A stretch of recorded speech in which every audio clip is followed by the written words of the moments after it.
Hi, this is Alvin, and welcome to the Kickstart Commerce podcast, where we share search marketing and domain investing strategies to help grow your business.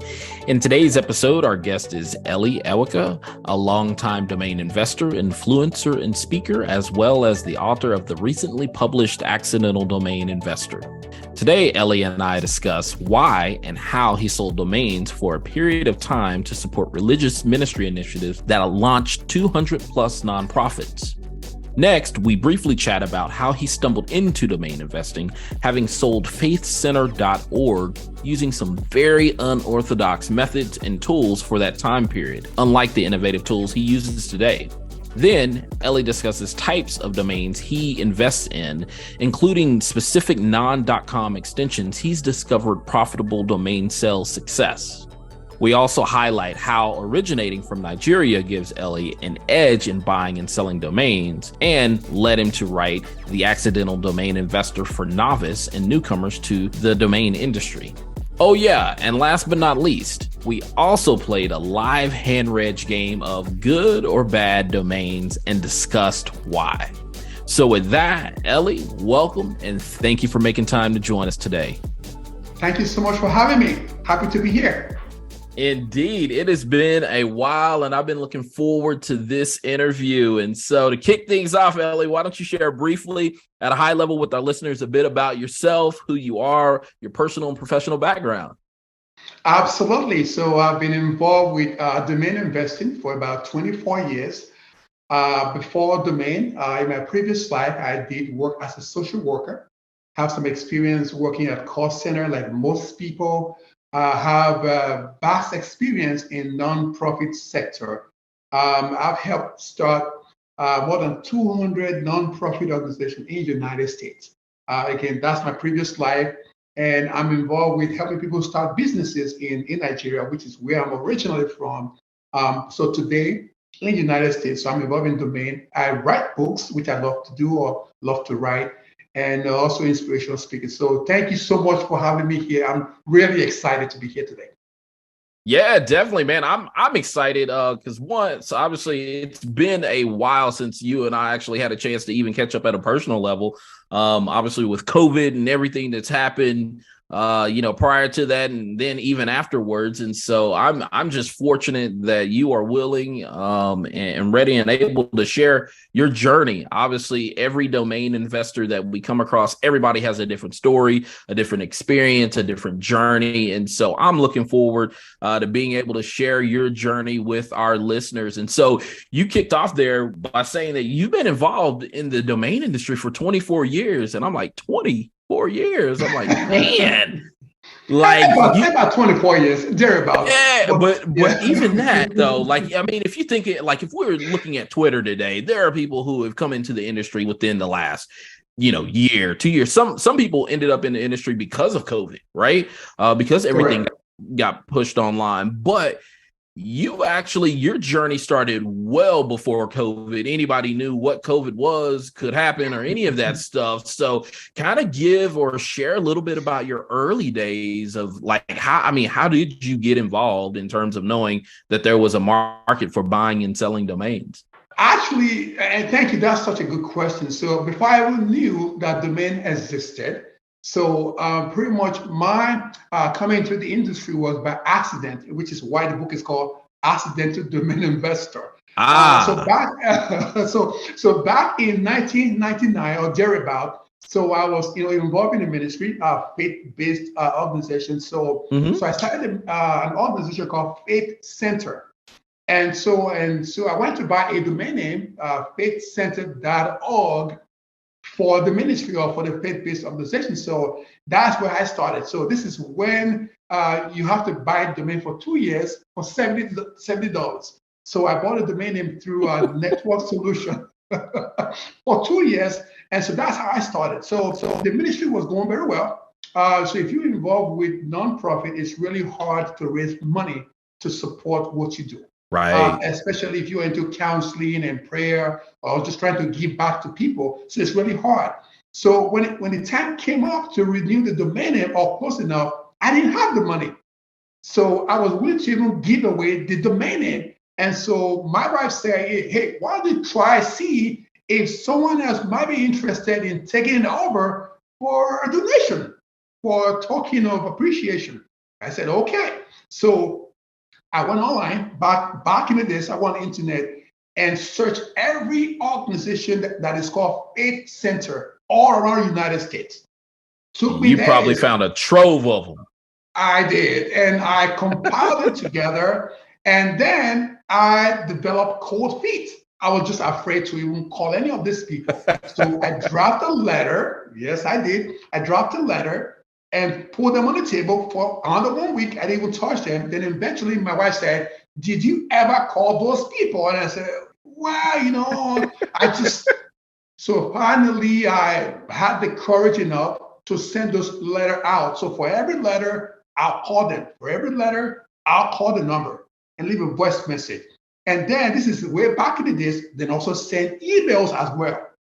So every response that I received back was, "Well, thank you so much for letting us know that faithcenter.org is available, but we are not interested, but we'll be praying for you.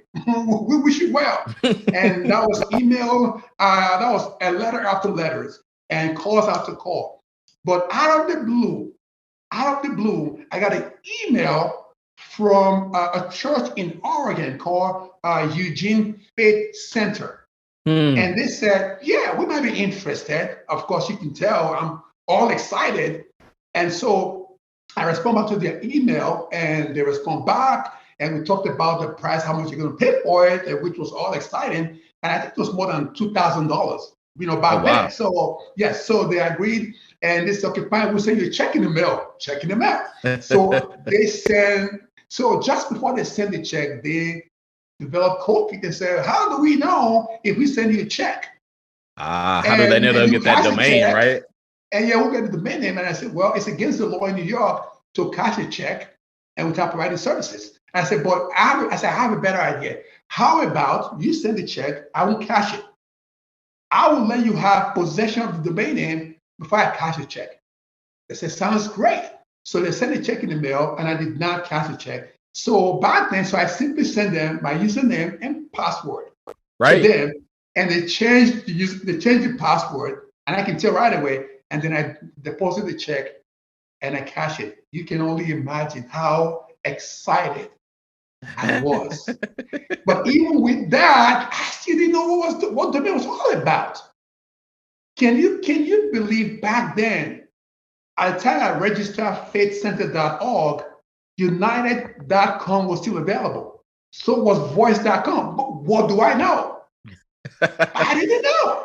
So you make that sell, but the light bulb truly never goes off to go, maybe I should actually go out here and just start checking on other names. Not even, United or McDonald's or any of the brands, but even keyword, generic phrases like that never crossed your mind, nor, did, I guess, I'm assuming here, going out on a limb, that you never thought, man, maybe I should actually go and order more or register more faith-based organizational names. Because obviously faith-based names tend to be common.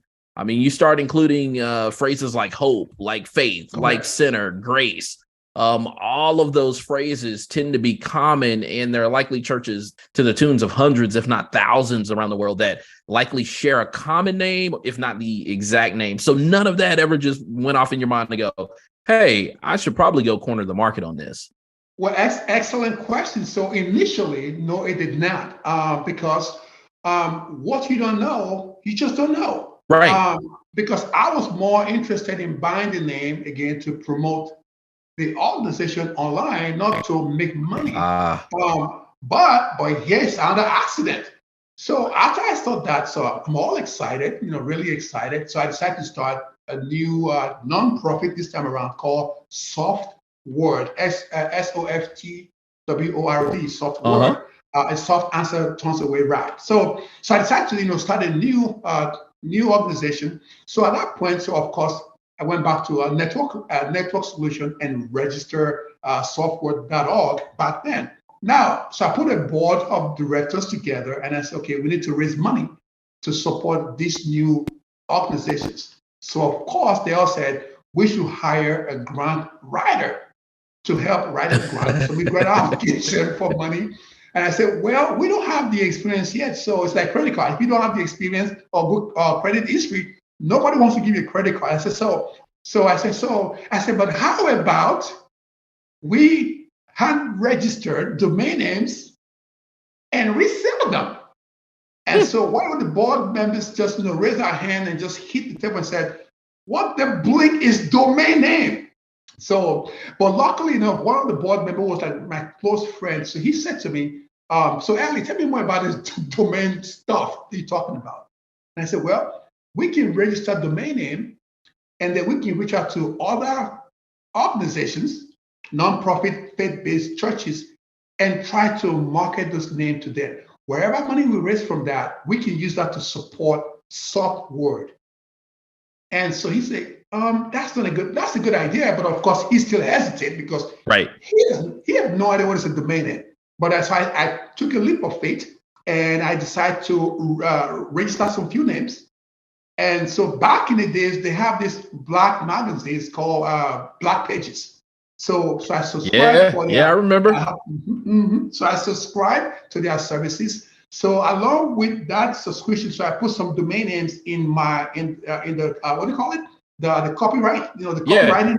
Like your footer. So the footer. So I put some domain name there. And funny enough, people check out those websites, but out of like in their mind, I went to this website, but it's blank. I said, no. That domain name is actually for sale. You would not believe. And that was how I set up meetings with these people and actually sold some domain names. I took a step even further. So, like in every community, you have this free secular. You can pick up from the grocery stores. And back then, you can advertise in those paper for like $20 or $5, even $1.50. So I started using those paper to promote some of those domain names that were that hard. And again, I'll get phone calls. People were interested. So that's how I started making money again to support the ministry.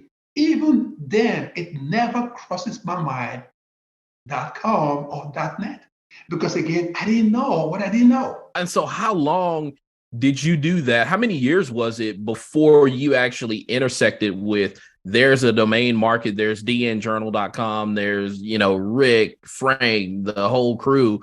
Like, how long was it before you became aware that there was a market? Maybe 16, 17 years ago, because I used to have an account with NamePro or one of those blogs. And I used to write on those websites. But then again, I had a great job. I've never heard about, those names are sold for $16 million or thereabout. I just never heard about them. Because again, you only know what you know. So eventually one day I started registering just crap. Like everybody, just, happywhatever.com. Life is whatever.com. Wherever comes to mind, it just never crosses my mind. Just registered anything. And of course, I didn't sell. And then eventually, I don't know what I was doing. So I mistakenly registered translator.co by mistake. And then I sold that through Afternic. Then I said, okay, hold on a second. You can make money from this stuff? And then I started watching, of course, Domain Shopper and reading articles, and then realized, but even with then, I wasn't still interested.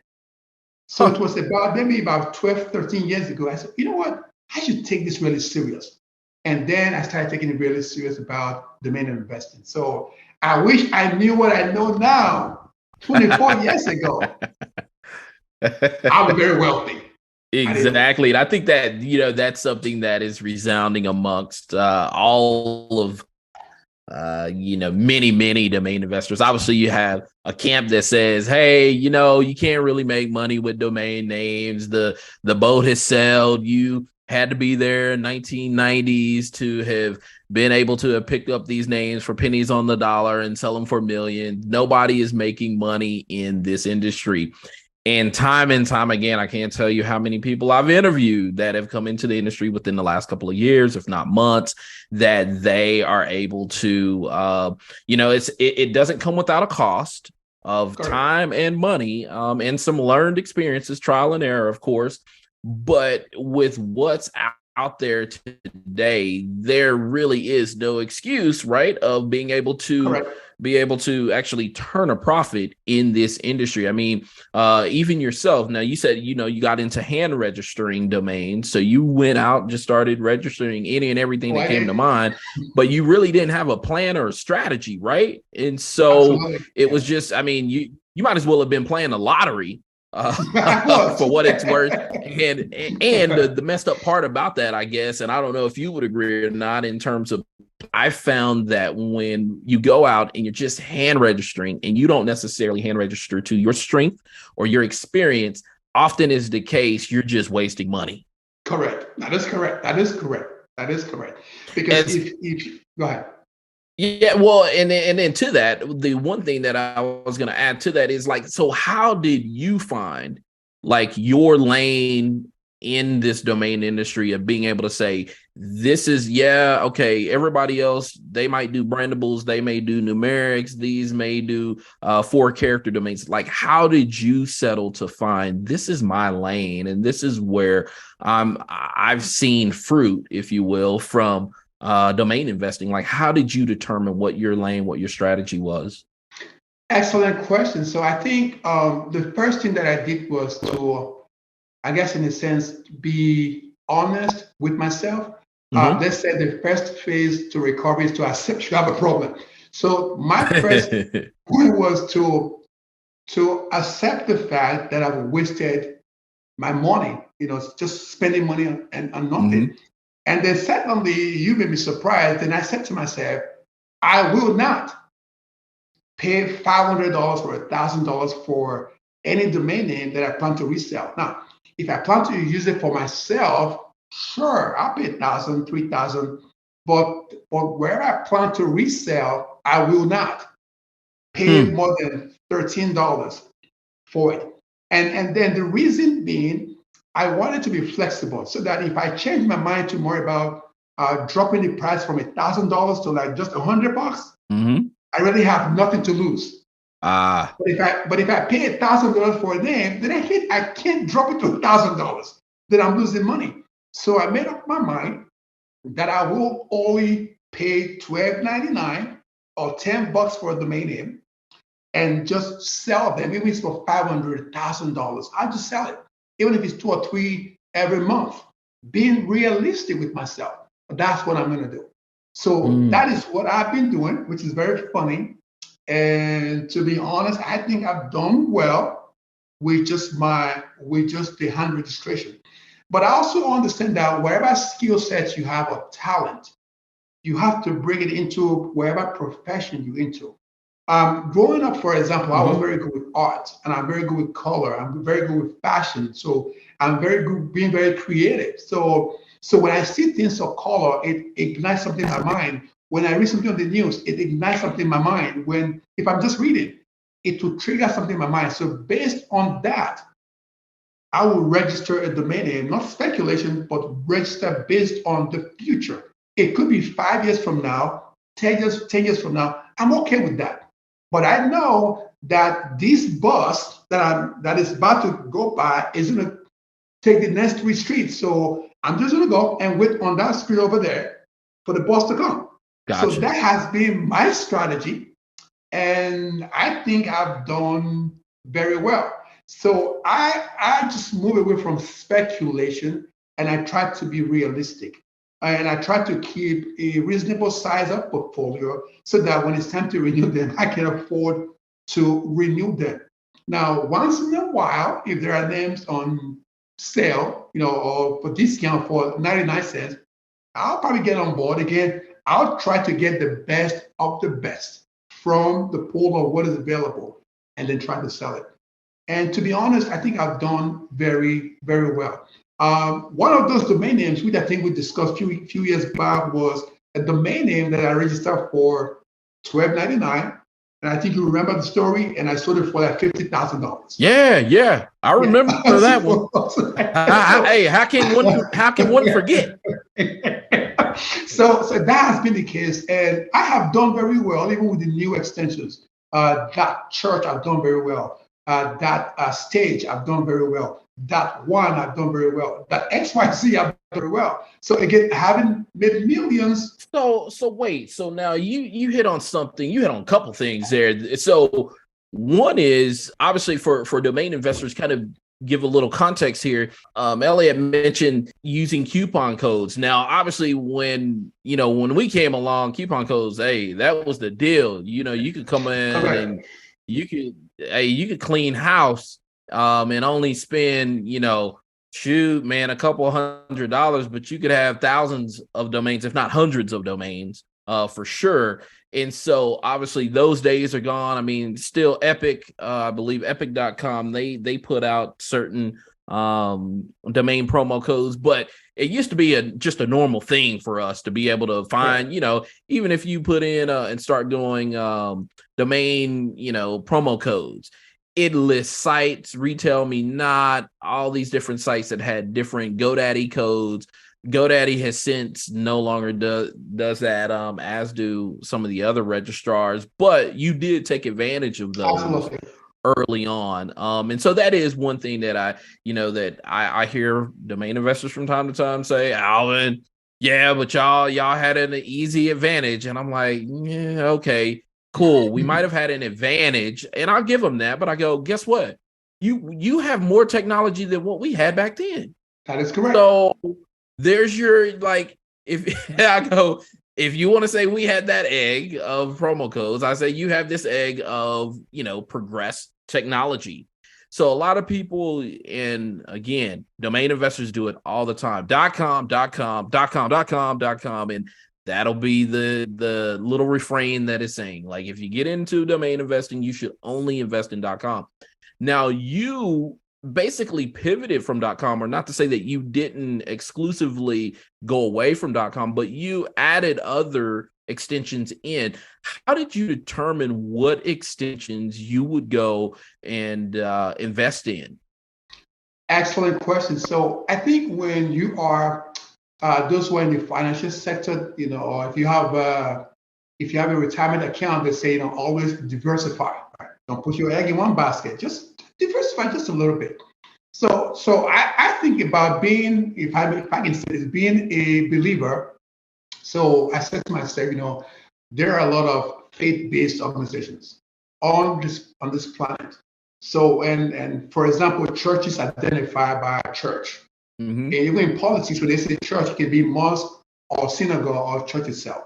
So in my mind, that church really is an extension that kind of like stand out, that when they say church, you know what they're talking about.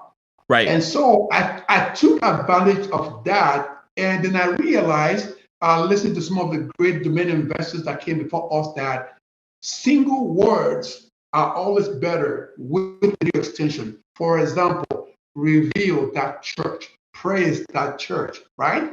Christ that church. Instead of like Christ church that church. People forget, they get lost in translation. But if it's like one that church, word that church, right?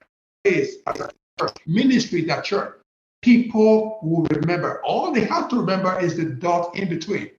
So I took advantage of that, and I did very well. For some of the best single word, again, having an inside scoop, being, again, believer. So I know what people use in that community. So I went after those words. So that was very helpful. So that's why I invested in that church. I did register a lot of that XYZ back in the days.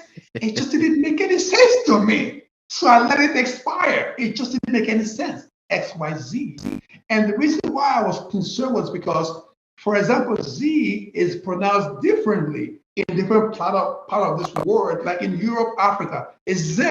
And that's the problem. So for that simple reason, I kind of like let it I saw a few of them, and I just let the rest expire until it catch fire again. Then I kind of went back and I registered about, again, for 99 cents. Wow. And that's one of the things that, leaves me scratching my head. It's kind of like Swetha. So I think it's like domain name gear or DN gear, I believe is her Twitter handle or something like that. But she has lit up the charts selling .xyz. Now Correct. you bring up something that was interesting to me that I didn't even think about. I knew it, but again, I didn't think about it, was the whole XYZ. And that is something that, certainly kind of throws a wrench into investing. But at the same time, like you said, I think you safely navigated those waters by being able to invest in universal, but one word universals. And that's something that I don't think that many domain investors, or I put it this way, likely is the case, many domain investors either discount that and go, all the one words are already taken, without actually going through the action of registering and going to see, are they actually taken? It's just the assumption of it's already taken. And which I think Swetha, I think she went out and registered. I think I read a report that said she had something like 20,000 domains in that she did for .xyz. I don't know that to be the truth, but it was a report that I read, and I'm like, she took a risk, and risking, let's just say it was $20,000, 99 cents a pop. I mean, over $20,000 of investment, and she's actually getting 5 and 6 figure .xyz sales. So I'm like, well, hey, to whom much is given, much is required. Much is required. And she's making the best of that. Now you bring up some very, very good insight into how one should go about making that pivot, if they will, from legacy domains to the new generation, or new GTLDs as they are commonly referred to, or new extensions as we know it now. That being said, let me ask you this: has your background, obviously you said that you're from Nigeria, so has that actually played a role in how you run and operate your business? What you will invest in, won't invest in? Does it give you a leg up? Has it hindered you? What's been the results there? Well, that's an excellent question. So I think domain investors who live in the United States, if I may say this, I think domain investors who live in the United States, you owe to yourself to travel outside of the United States. Yeah. It's a great country. I love it. But there are life outside of the United States. Totally. So the more you travel, the more your global perspective gets bigger. So to answer your question, so being from Nigeria, living in the US, being to several countries, it changes the way that I think. So for example, I was in Germany in January, and almost every billboard that I saw has a domain name with hyphen. But investors in the US will be quick to say, oh yeah, don't touch that stuff. But there with domain name where the words were together, still available, but the hyphen was taken. It doesn't make any sense. But that is the way the system are in Europe. So when you have an understanding of that, then it makes sense that, oh, okay, I should probably pick the best ones from that. So being from Nigeria, in a sense, which, because in Nigeria is the British English, that's we train in school. That's always there in you. It doesn't go away. So when I'm reaching the domain name, so I put on this global hat, and I think globally, and I'll think like someone from Australia, think like an English guy, or someone from Nigeria, think like someone from the United States. And I say, okay. So if all these people, if they have to pick a domain name, what domain name would they all agree on?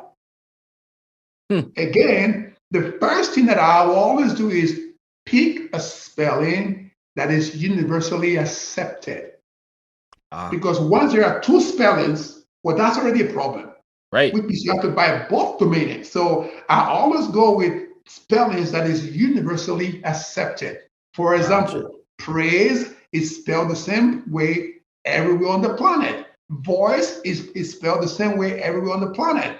But color is not. Color is COLOR in the US, but COLOUR in Europe and in Africa. Same thing So, with what is it? Organization? I think it's with a Z. That is correct. Yeah, Oh, because there's some no spell it Z. with a Z, some spell it with an S. Yeah, the US is an S. No, the Europe is S. So is Africa. I think US is a Z. So I try to go with spellings or words that is universally accepted. And so that's what I do when I register my domain name, because yes, 70% of the market of .com is the United States. We know that. But how about the other 30% that is not in the US? Because I've sold domain names to churches or to people, to businesses in Australia. I have. Wow. So that's the way that I think. So I think globally when I'm trying to register a domain name. And if you ever follow my tweet, I'm always careful what I say and how I say it, because what you think to be okay is offensive somewhere else. And so I try to be universal when I think and when I register domain names. So that's what I do. It's interesting. And I think that's what adds to the complexity of the domain market, right? Because you could be looking through, I know you likely look through expired auctions, and I know I see names and I'm like, why were these names even registered? And yet, again, as the saying goes, one man's trash is another man's treasure. And it's all based upon culture. It's all based upon life experiences. And so you know what you know. So rather than try to be somebody else or be something that you're not, literally stick with what you know, while at the same time challenging yourself to grow beyond what you know. Absolutely. So just to add to what you said, like in Europe, or even in Nigeria, to be more specific, sometimes the way they say stuff in English is actually the other way around. And so this is the reason why sometimes people will say, hey, I just registered blah, blah, blah on Twitter. And then people start saying, oh, that's a stupid domain name, da, da, da. And I'm just cracking up. Because sometimes, like in Europe, you might probably see hotelrock.com, whereas in the US, that doesn't even make any sense. It should be rock hotel, right? But whereas in other places, they write the way, in their native language, they write the way it sounds.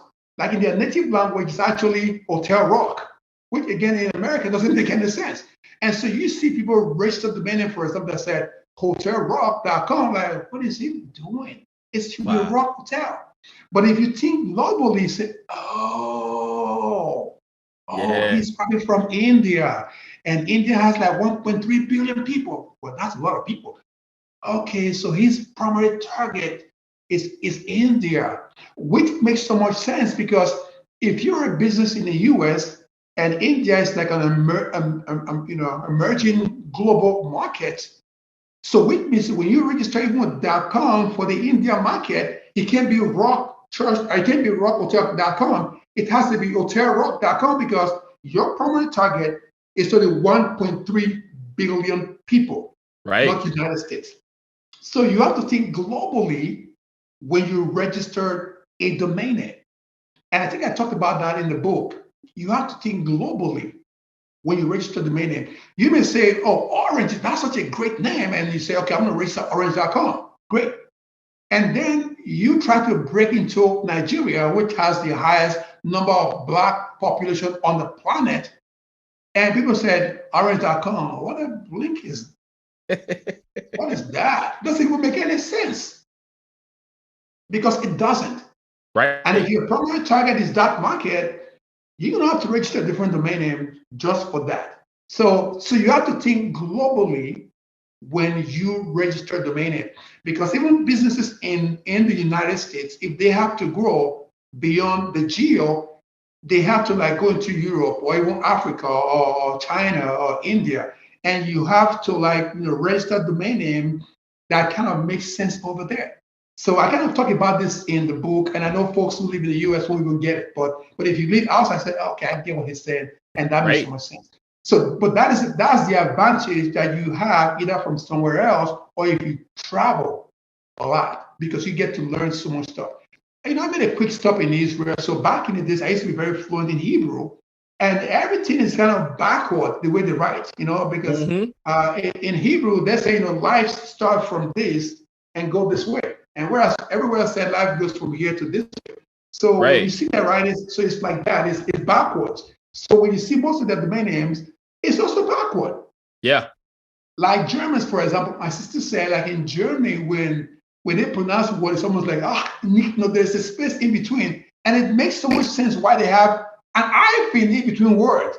Otherwise, it doesn't make any sense. So they have to register the domain name that has a hyphen in between the words so that when they say, okay, it makes sense to them. But to we who live in the US, it doesn't make any sense. And which is why you likely can come across, because I know I've seen it before. We typically say, hey, it'll be a single use hyphen, but sometimes there's double, there's triple. And folks are fine with that. Folks are comfortable with that. That is a normal occurrence in their traversing the internet or navigating the internet. So that is something that you have to keep in mind. But it's also, I look at that is something that me as a domain investor, while I don't necessarily feel comfortable investing in those types of domains, that doesn't mean that there's not a domain market. There is, but you have to truly know it. That being said, like, what types of domains do you typically invest in? Obviously, for instance, a lot of people know that, one, I love developing domains. So often is the case, I'm a domain developer. I'm developing either geo-oriented domains or animal related domains. So like, what types of domains do you typically invest in these days? So well, lately, I guess since COVID, so the domain name that I invest in has to do with security. And when I mean security, I mean physical security services. So domain name that has to do with security, domain name that has to do with health, that has something, let's say, for example, brandhealth.com or health something. So, but it has to do with health. And the reason why I do that is because a lot of people are retiring, and there will be services needed for all this baby boomers, which is like, I think they said like 1 million almost every year or every month. I'm not even sure. So this people are retiring, and there will be service needed for them. So I will register domain in that effect. Then I will also register domain name that has to do with the cloud, that has cloud in them. I will register domain that has space in them. The word space, SPACE, for different reasons. If you're into design, space is a big word. Now, if you're into like traveling to space, space is a big word. If you're into like even working with kids, space is a big word. So I will register. So I'm thinking about the future, not today, because things are always changing and progressing, but some things would never change. If I'm lucky enough to find a domain name that has a cyber, of course, I'll register it. If I find a domain that has crypto, I might, but not Bitcoin. Everybody wants to encrypt crypto. So if I find a domain name that has that, I will buy it. Lately, I also like domain name that has wallet to it.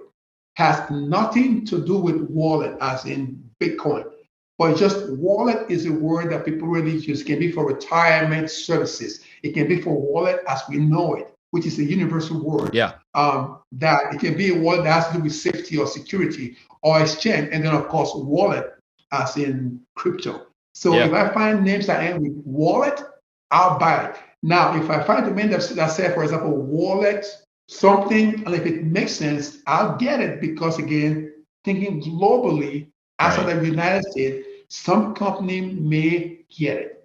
They may be interested in that, so I'll do that as well. So those are some of the names that I invest in, and I'm very strategic in what I invest in, because I want to register a domain name that if I say it out loud, I feel good about it. If I ask my computer to say it, like I like the sound of it, because if it sounds good, if it sounds easy to say, more than likely you will remember. Right. Like, for example, if your name was Johnson Brown, I probably won't remember, but Ivan Brown, of course I will remember. So if it's easy to remember, then people will remember it. Yeah, definitely. And it's interesting that you mentioned wallet, because I believe, matter of fact, we were on the same call. It was one of the Friday domain social calls that we were on, and where where they would have, I guess, oh, what did they call them? They didn't call them auctions because they were real particular about not calling them auctions, Yeah, but we were the best on social. there. And I purchased Atlas wallet. And I want to say I Wow. purchased that thing from somebody from like $275 or something, and had it on a buy it now. And I want to say like 2 weeks ago, it sold for like 22. It might have been 2,700, but That's a good domain name. That is a it, good domain name. and so it was on a buy it now. So I just woke up to the email from Dan, basically Yeah. saying that. And then I just saw something probably in the last couple of days here about how wallet names are starting to get snapped up. Like as of recent, I went looking for wallet names, and there are quite a few that are out there, more than what I would probably be willing to put skin in terms of risk of going out just to start hand registering a bunch of wallet names. But there are it's quite, I mean, the pickings are, you can get pretty choosy with it, starting with wallet and ending in wallet. So then tell me a little bit about this. So then obviously you've been in the industry for 20 some odd years. You've been investing, making sales, buying names. So like what led you to write the book Accidental Domain Investor? When I came to the US many years ago, for the first 2 years of my life, I was homeless. I live in shelter. Wow. Yes, I live in shelter in New York City. The Out of first all night places. I actually slept in the park, of all places, in Harlem. Now, in Harlem. Now, in Harlem. Now, if you tell me 27, 28 years ago that, hey, Elie, I'll give you a free apartment in Harlem, I'll say to you, you can keep it. I don't want it. You can keep it. But as soon as Bill Clinton came to Harlem, it changes everything, which applies to domain name. If I knew what I knew now back then, but back then Harlem was like, yeah, it was just bad. I said, and I was just going to get out. I mean, people shoot up and drugs and all kind of crazy stuff. And then slowly, Bill Clinton, came in. And before you know it, all my white brothers started coming in.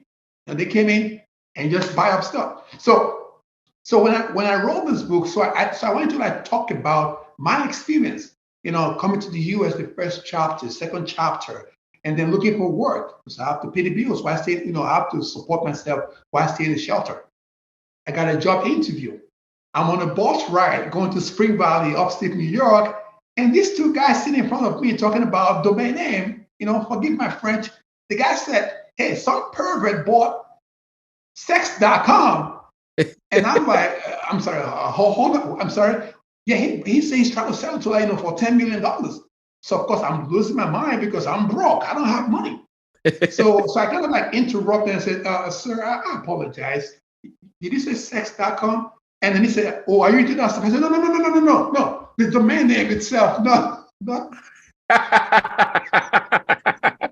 And so, and they both started laughing. And he said, oh yeah, we have this Yahoo group back in the days. And this guy was like just talking, and he bought some domain name, and they started talking about sex.com that somebody tried to sell it.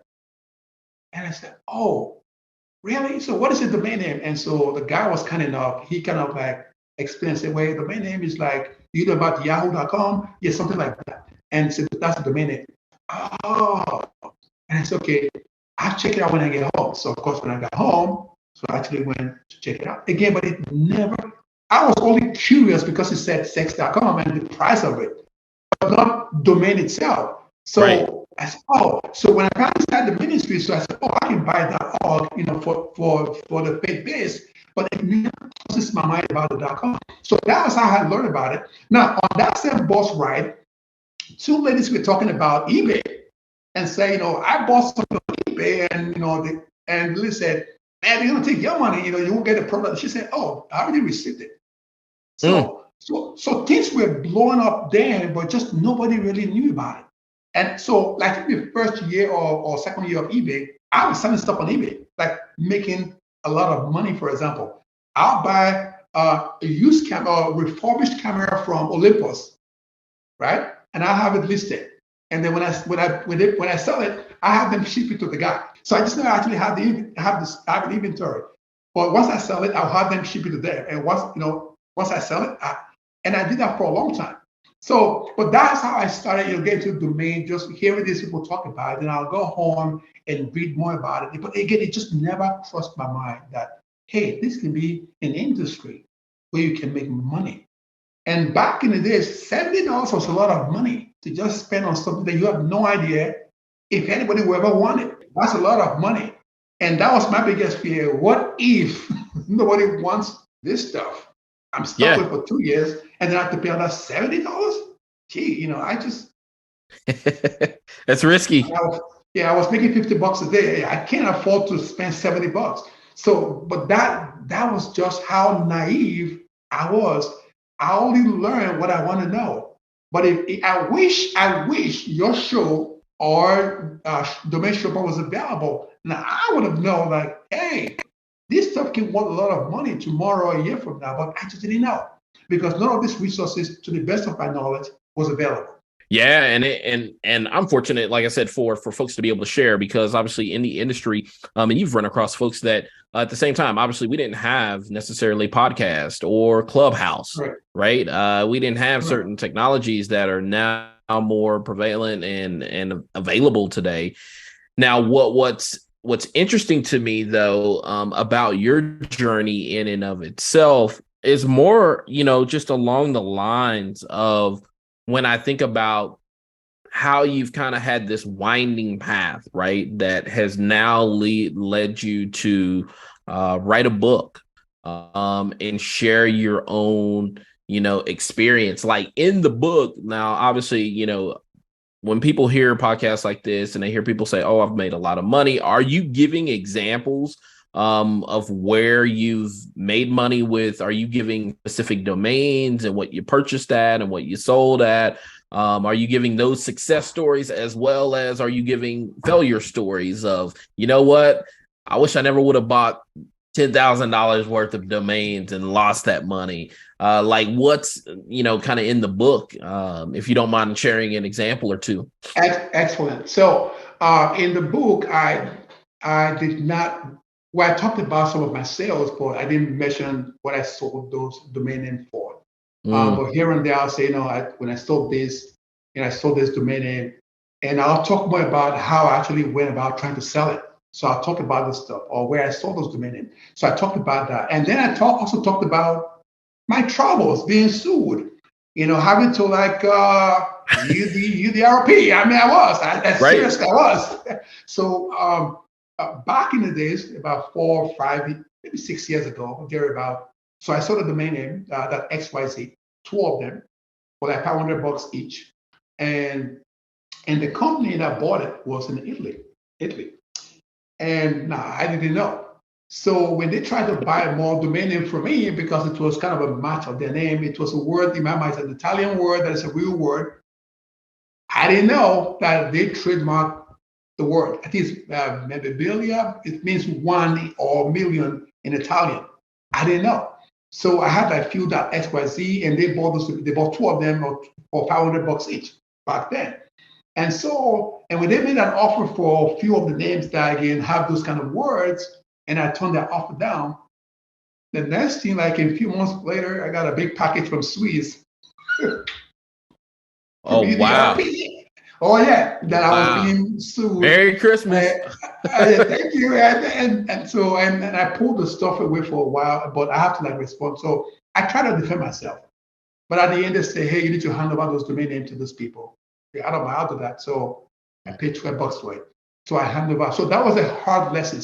So yes, in the book, I did talk about my failure and also talk about my success. Now, I didn't talk about selling it for $75,000 or $5,000 or $10,000. Yes, which I did, but I just believe we hear about this stuff all the time. So it's like bragging. Oh, I sold one for you sold one for $75,000, but how many names do you have? You have like 3,000 domain names. You spend like $30,000 every year to renew them. So I just felt like that's not what people want to hear. So I shared my story of hey, this is my failure. And then this is how I hustle to sell this domain name in the beginning. how we send letters out to people, see if they're interested, make cold calls, and walk into people's office and try to send them domain names. So I talked about all those stories, and I will give examples of like even draft of email that I send, or even a call script that I have. Hey, this is Elie, or my conversation with people, or how I overcame objections. When someone said, you know what, I'm not interested in this domain name, I don't think we need it, then I'm responding, are you telling me that you don't need this domain name because it won't help you?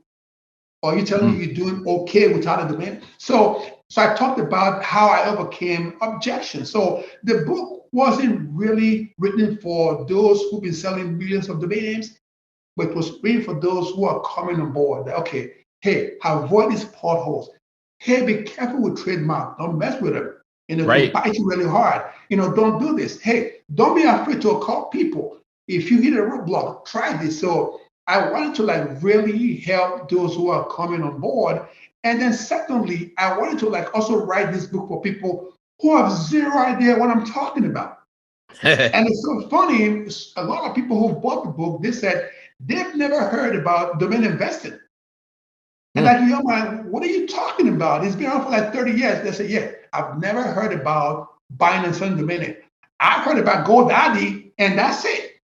Epic, who was those people? Afternic, what is that? So I wanted to use this book to really bring exposure to the industry, so that when anybody pick up this book, they can read this book and say, oh, so if I need to buy a domain name for my business, I can go to Afternic, right? Or I can go beside GoDaddy, I can go over there. Or like there's a chapter in the book where I talk about like 12 steps that when you register domain names, things to look out for. For example, is it memorable? Is it short enough? Is it trademark? So there's a chapter where I talk about this stuff. And I think that would be very helpful, for example, for someone who has zero knowledge of a domain name. So when they try to buy your domain name and they start talking, say, okay, hold on a second. How did he even know about this stuff? Because he read the book. So he knows exactly what to do when you start saying this name is worth $10,000. And in this mind, okay, let me look at these 12 steps I already talked about. Okay, I think he made those 12 steps. I'm going to offer him $7,000 because he knows what he's talking about. So the book is both for newer domain investor, then also for someone who has zero experience, but who might want to buy a domain name in the future from Dan.com or Brown Bucket or Squad Help. So the book is generated for everybody. Now, older domain investors might pick up one or two things from the book, but it's a story that really cracks you up in a way. It's like, why would he even do that? So that is the idea. So I did not get too specific. Okay, I sold one for $100,000, $5,000, because to me that can be deceptive. Where what? Oh, I sold Voice.com for $4,000. I sold Praise for $3,000, and you get all excited, and then you max out your credit card, and then you want to blame me. Well, he said I can make money. Yeah, I did, but you didn't get that part. So I want to hey, you can make money from this business, but there are challenges. But at the same time, but it's good to learn as somebody who have a business, or it's good to learn if you want to go into the industry. So that's what the book is all about.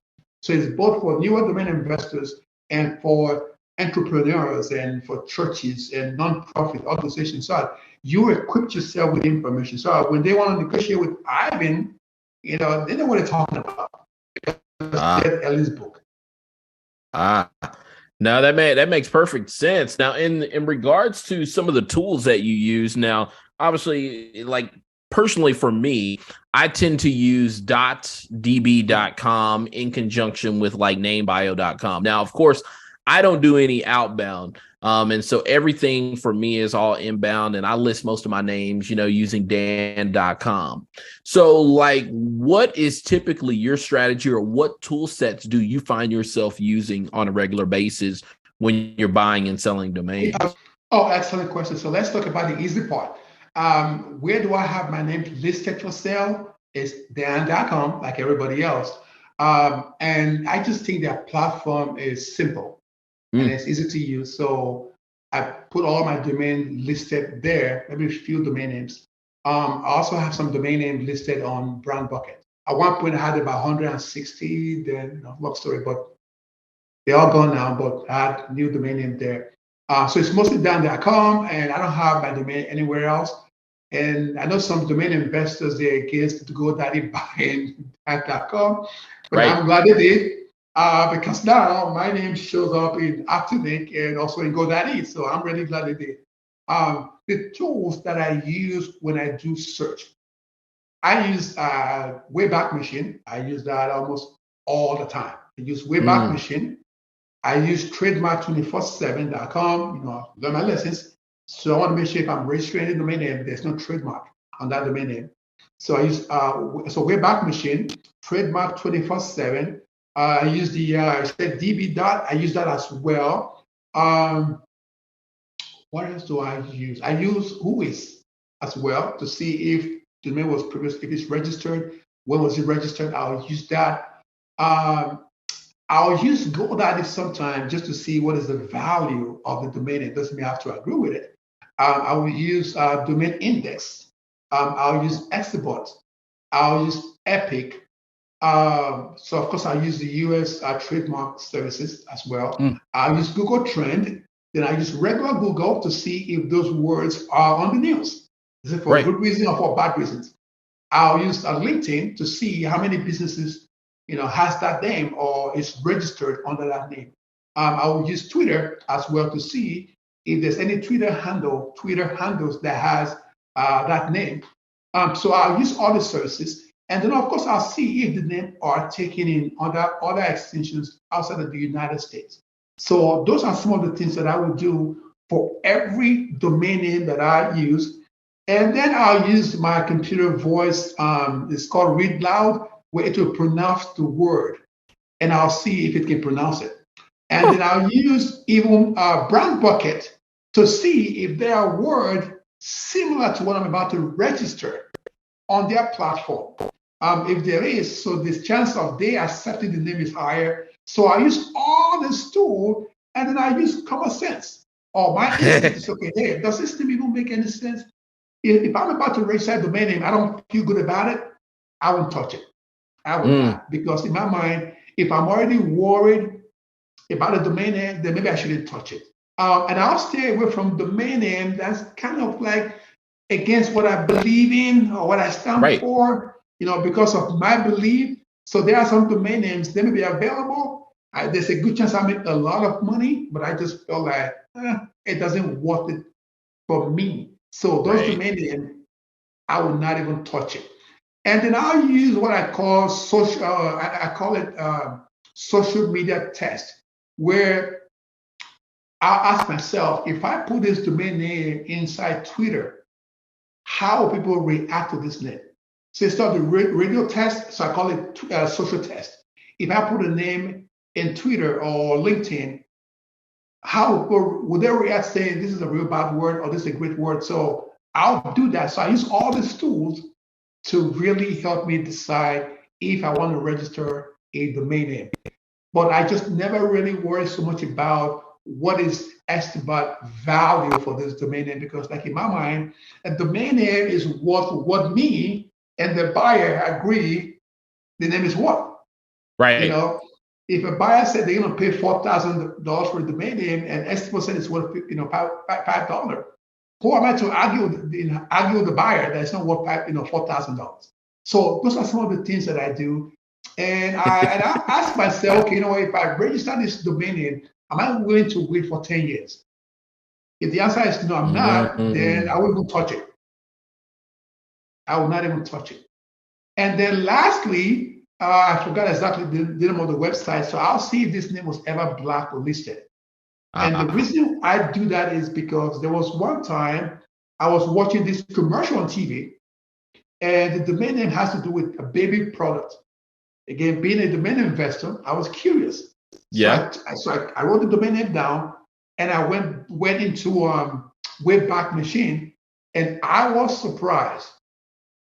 That domain name being used to market baby product today, 16 years ago, it was an adult website. Oh, wow. Yes. So I'll look back and see how far a domain name is. What was it used for in the past? because if it's really bad, that might be a problem for the Yeah. next guy. So I'll think about this. And I look at a domain as an asset that, hey, if it's, for example, ivybrand.com, there will be only one ivybrand.com, and that's the end of the story. So I'll treat it like it's just one, and there's no other domain name just like that. So that's what I would do. And then lastly, since I mostly do hand registration, I can spend 2 or 3 hours and pick like 50 names. Then out of those 50 names, maybe I only plan to register only 5 of them. So out of those 50 names, I'll like filter them down to like 10. And then I say, okay, fine. If this 5 domain name, will I be proud to talk about this domain name on Twitter? And if the answer is no, then I won't register it.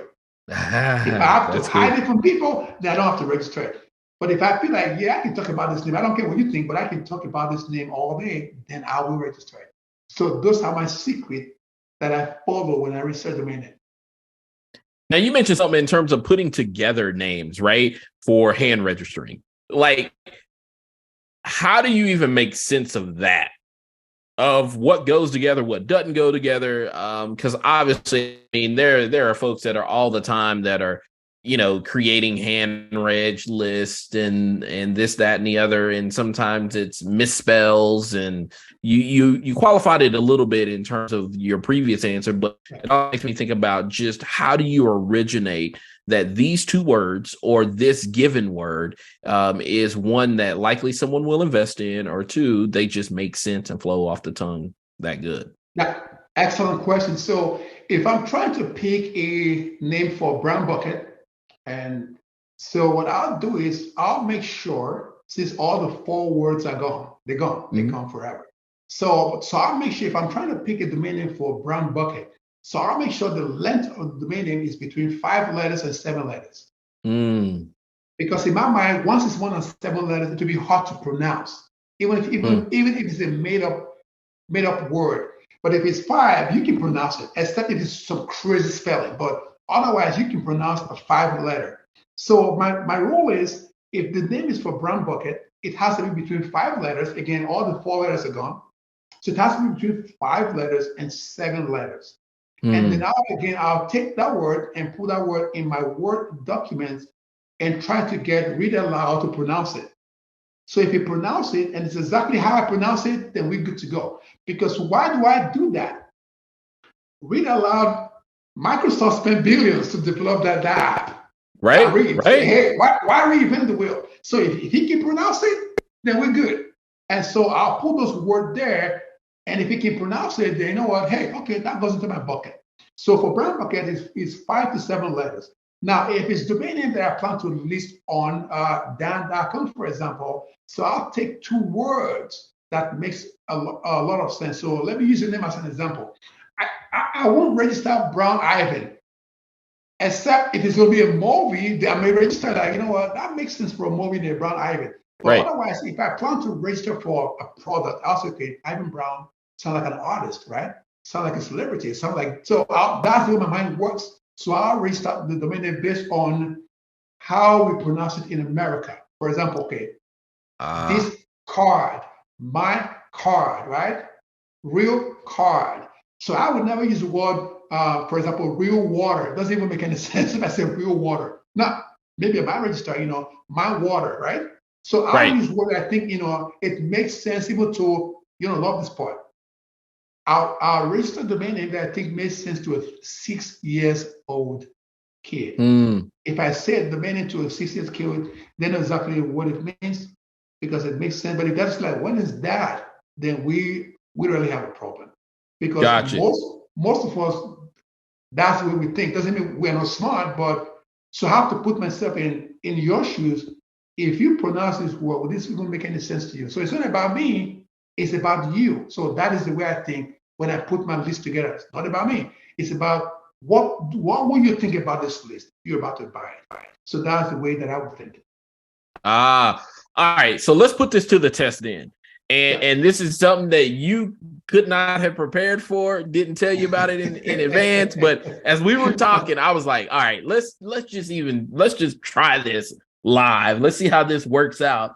Because I don't know the state of any of these domains. I'm just putting stuff together. Correct. So that being said, so when you hear something like bonusapple.com, like what is your first instinct? Is that, yeah, I probably would register that, or no, I'd probably pass on it? I stay away because of Apple itself. Ah, Is it worth the fight? So I right. stay away. Yeah. Gotcha. What Now, about if it's red apple, I will fight them in court because they are red apples. Green apple, I will fight them all day because they are real word that existed before they existed. So gotcha. I'll register it and I'll fight them all day. But Gotcha. bonus apple, yeah, I'll stay away. Yeah. What about garagestate.com? Garage steak as in steak meat? Yeah, well, garagestate.com. Oh, steaks. Oh, I actually saw that domain name like a couple of days ago, if I'm not mistaken. I think I did. Garage State, yes, I'll register it. And the reason why I register is because that sounds like a good name for someone who's a fanatic when it comes to sports. And garage is not just limited to fixing cars. It can also represent like a car, what do you call it? During games where people, what is it called again? When you go to a game and people stay in the parking lot and they drink beer all day. Tailgate. Tailgate. So it reminds me of Tailgate. So Garage State, yeah, I register it. I feel it's a good name, and I think it's also a good name for a software. So yes, and it's easy to remember, Garage State, and it's positive. So yes, I'll register it. What about green? Now we're, so those were two-word.com domains. What about 3 words? So something like greenmodularbuilding.com. Greenmodularbuilding.com. No, I won't touch it because Green Modular, at the time I get to building, I already forgot what the second word was. So yeah, I won't touch it. That's good. What about badboymotorcycles.com? Yes, I'll take that because bad boy can be 2 word or can be a single word. So bad boy motorcycle, yes. What about okay, so I'm gonna take you back to a 2-word. Hooplasnacks.com. Hoopla snacks. If I can spell it, then I won't touch it. So I can't even spell that word. Now, yeah, I can't spell it. If I can't spell it, so I will touch it. I'm gonna go back on your play of Brown. So This next one is a 3-word. brownpelicaninsurance.com. Yes, I'll take it. Because Pelican, everybody knows what that is. So brown color is easy. So if you say brown pelican, so people remember. And just to add insurance. So yes, I'll remember. If it sounds like a song or story, you will remember. Gotcha. What about IQTwist.com? I don't like the word in between the twist, even though it's positive, but can also be negative. So that's the reason I won't touch it. Gotcha. What about aerobicsforum.com? Yeah, all day. I mean, now we won't have to think about it. What about let's see here. Here's a 3-word. Socialmediafeeder.com. Social media feeder, because social media is almost like a 1 word, even though it's 2 words. So people will remember that. Then feeder, that's a blog, possibly a blog, not a business. I'll register for the sake of registry because there might be a business that actually help promote your business on social media, or that help bring different social media into one platform where you don't have to be all over the place. So yes, I'll register that domain name. Now, will that name sell for a lot of money? I don't know, but it may sell for $20,000 in 10 years' time because that might be a thing 20 years from now. So if I'm willing to wait, yes. Yeah. Interesting. So last one here, lunchboxgarden.com. Yeah, lunchbox sounds great, but guarded is almost like it's hard to remember. If it's my lunchbox, this lunchbox, I'll remember. But guarded at the end, just you'll remember the first two words, but you won't remember the last word. Like was it guide or guard? What did it say again? Yeah. So if you have to ask questions, then you won't remember what it is. Gotcha. Actually, I changed my mind. One more. That's okay. nypizzagrill.com. nypizzagrill.com. Yes, I'll take it. Because if you live in New York, most people prefer NY instead of New York Pizza Grill. So they'll prefer that NY Pizza Grill. So I'll take that domain name. Now, to those who live outside of New York, it won't make any sense to them. But if you live there, it just makes sense. Now, people prefer NYC. Yeah, but when you say New York, people who live in New York City know you're talking about New York City, not New York State. So when you say NY, in your mind, when you say New York, not New York as a state, it's like New York City. That's what you refer to. So yeah, I'll take that.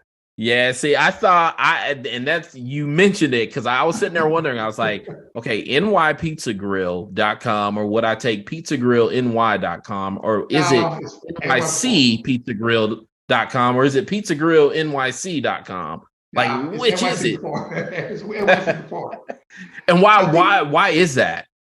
I think for lack of better word, the best way I can explain it is that like state, right? State. Mm-hmm. It's almost like family. When you pick family, it's always your mom before you see your dad, right? And when you pick domain name that has to do with state, or city, it's always the city first before wherever the word is. If you live in the United States. Now, if you live somewhere else, that might be something different. So, like for example, Boston pizza, New York pizza, Charlotte pizza, Texas pizza. So it's always the word first before the pizza at the end of it.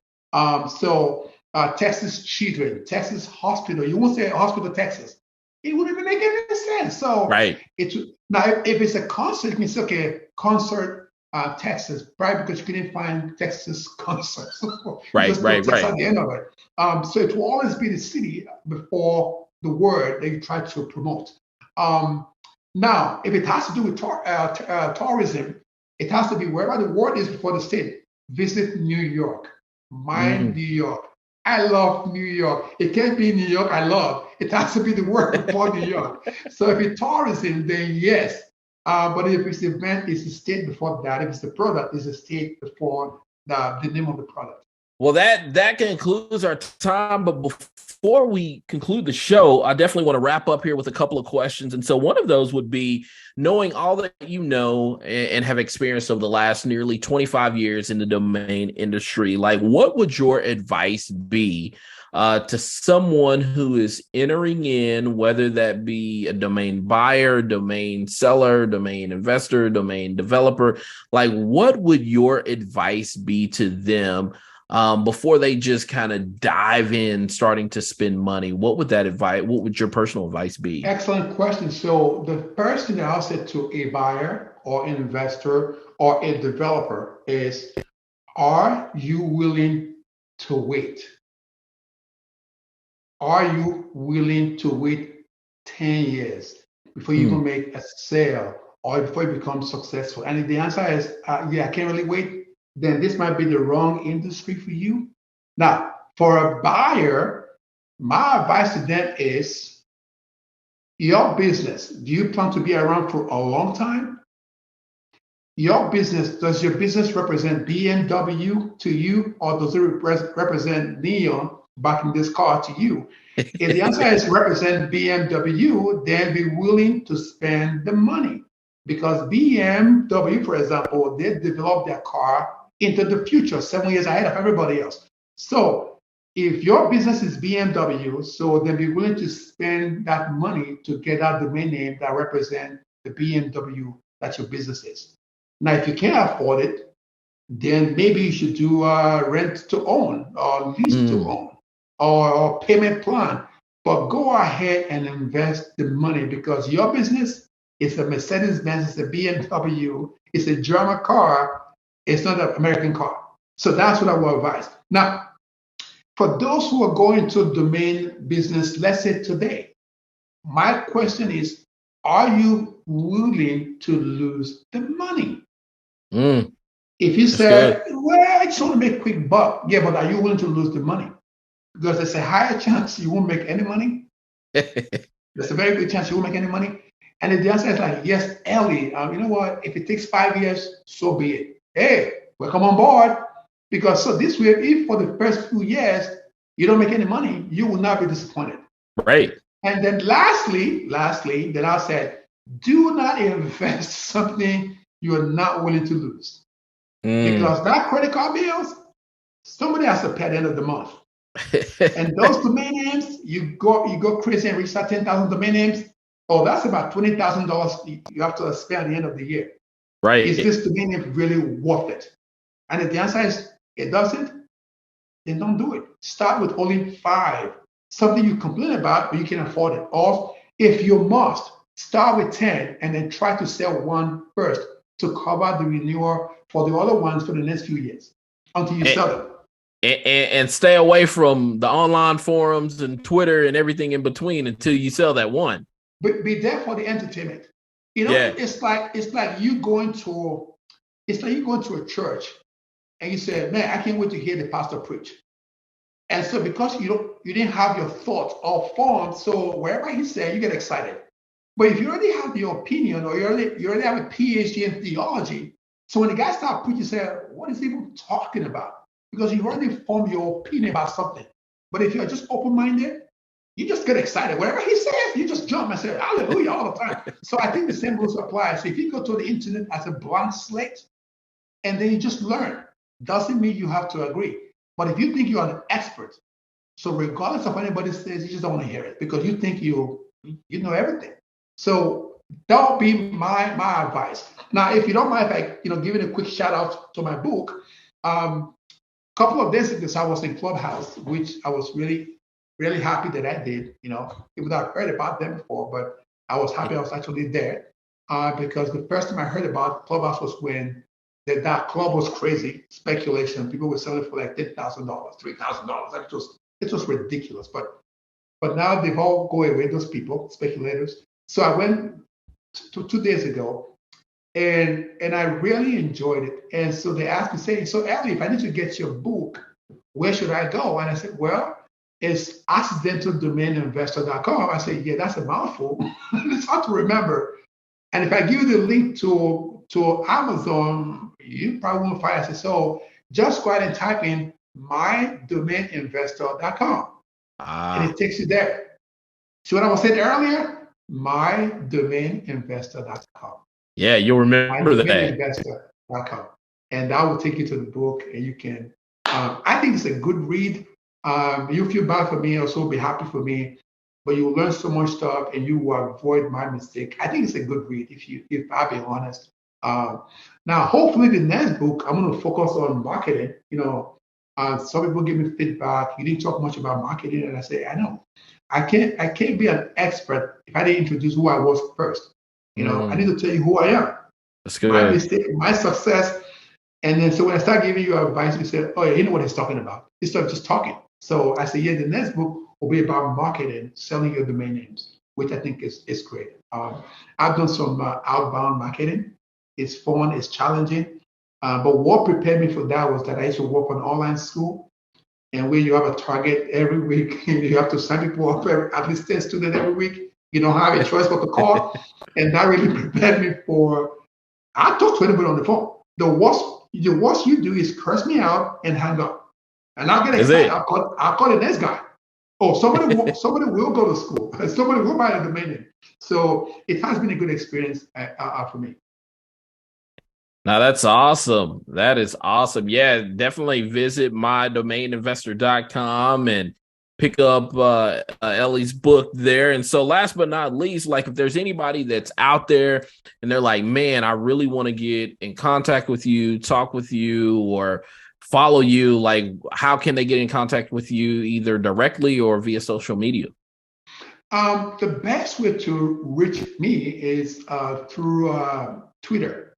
So my handle is Elie, which is ELIE 360. It used to be my first and last name. Again, people have a hard time. So it's Elie 360. ELIE 360. Gotcha. Come up. So that'll be the best 360. If you you know how to spell, you can spell it. Capital E, the letter, the word lie, and then 360. Yeah, Elie 360. Yeah. But he's telling you the truth, though. He's not lying to you. He's telling you the truth. So it's been a great journey, and I have been successful in domain investing. And when I mean successful, for the last 5 years, I've been in the black, and that simply means, folks, those who live in Africa, means that I've been profitable, right. Black. They were like, "No, man, you've been black your whole life." So being a black means that it means that I've been doing okay, and I continually revise or update my style. I never believed in name to liquidate your domain name. But I do that a lot, and I make a lot of money to liquidate my name. But it probably helps you to upgrade, right? Because you liquidate, and then you're able to upgrade for probably better domains that sell faster and for more. I'll tell you what happened recently. About 4 months ago, so I picked a domain name from deleted domain name, and the domain name was evangelist.net, and I don't even know why, but I listed that domain name on Epic, named liquidate.com. And I think somebody picked up that domain for, it was like 69 or 70. And it took forever to get paid because different registrar. Right. But after they took their piece, I was able to take that $50 and buy 5 good domain names. And one of them was Mr. That's MISTER, MrNetwork.com. Sorry. Mr. Notebook. Mr. Notebook. Yeah, MrNotebook.com. SampleCustomer.com. And a few other names. So I was able to buy 5 names from selling the .net, but now I have like 5.com, which more than likely, 2 of them will sell probably for like $2,000 a piece. So, yeah. So that's what I do. Yeah. Well, definitely. Well, Elie, man, we certainly appreciate you. And so with that, we're out of time. So thank you again for joining us today and sharing your domain investing journey. Thank you so much. And you have a great day. And thank you, listeners, for tuning in to Kickstart Commerce, where we share search marketing and domain name strategies to help grow your business. Please subscribe to this podcast via iTunes, Google Play, Stitcher, Spotify, or Podbean. Last but not least, please visit kickstartcommerce.com to subscribe to the newsletter sharing tips and tricks about the disciplines of digital strategy. Thanks, and that's all for now.